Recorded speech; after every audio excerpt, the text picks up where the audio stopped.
నెల్లూరులో municipal corporation ఎన్నికలు జరిగినప్పుడు ఎన్ని అరాచకాలు చేశారంటే ఒక్కొక్క మనిషిని ఆడ కంటెస్ట్ చేపించడానికి వాళ్ళ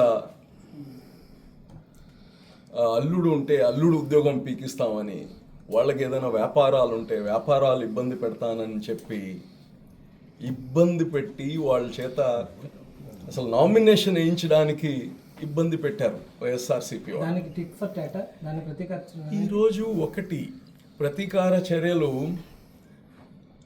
మేము చేయాల్సిన అవసరం లేదు, ప్రభుత్వం మాది, ఆడ చేసి అభివృద్ధి చేస్తూ ఉన్నాం. అయితే ప్రతి ఒక్కరూ వ్యక్తిగతంగా వాళ్ళ వార్డులో ఓట్లేసి ఉంటారు ప్రజలు, వాళ్ళకు కొన్ని పనులు చేయకపోతే మనసుకి మేము రాజకీయాల్లో వచ్చి దేనికి వచ్చినట్టు అనే ఒక భావన. ఈరోజు కార్పొరేటర్గా ఇంకో సంవత్సరం ఉంది.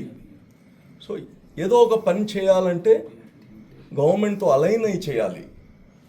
వీళ్ళు అలైన్ అయినా వీళ్ళు ఏదైతే పార్టీతో ఉన్నారో వాళ్ళు చేయొద్దంటారు. మంచి పని చేస్తున్నా దానికి వ్యతిరేకం చేయమంటారు. అది ప్రతిపక్షం చేసే పని. కానీ వ్యక్తిగా ప్రజలు ఈయన ఓటేశారు, ఏదో ఒకటి ఆడ డెలివరబుల్స్ చేయకపోతే ప్రజలు ఇంకోసారి ఆయన్ని దగ్గర తీరు. ఈరోజు చంద్రబాబు నాయుడు గారు ఈ రాష్ట్రాన్ని అభివృద్ధి చేస్తున్నారు. నారాయణ గారు ప్రత్యేకంగా ఈ రాష్ట్రం మొత్తం ఎట చేస్తున్నారో అన్ని కార్పొరేషన్స్ కానీ మున్సిపాలిటీస్ కానీ, ఒక మంత్రి గారు నారాయణ గారు అంటే ఆయన వచ్చిన తర్వాత మళ్ళా మొత్తం నగరాలే మారిపోయాయి. ప్రత్యేకంగా నెల్లూరు చెప్పాల్సిన అవసరం లే. తప్పకుండా అక్కడ ఉండే రాజకీయ నాయకులు, ప్రజలు, కార్పొరేటర్సు ఆయనతో పనిచేయాలని కోరుకుంటారు. ఈరోజు వీళ్ళు వస్తున్నారంటే ఏదో ఆశించి కాదు, బ్రహ్మాండమైన వ్యాపారాలు ఉన్నాయి వీళ్ళకి.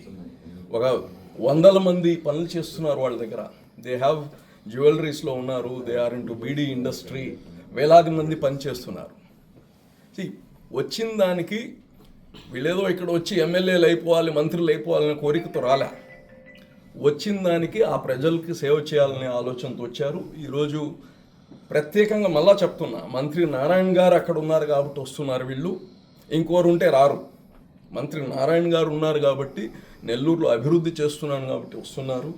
కాబట్టి తప్పకుండా వీళ్ళందరికీ ఎవరైతే వచ్చారో వాళ్ళకి ప్రజాసేవ చేయడానికి పూర్తి సహకారం ఉంటుందని కానీ తెలియజేస్తున్నాను.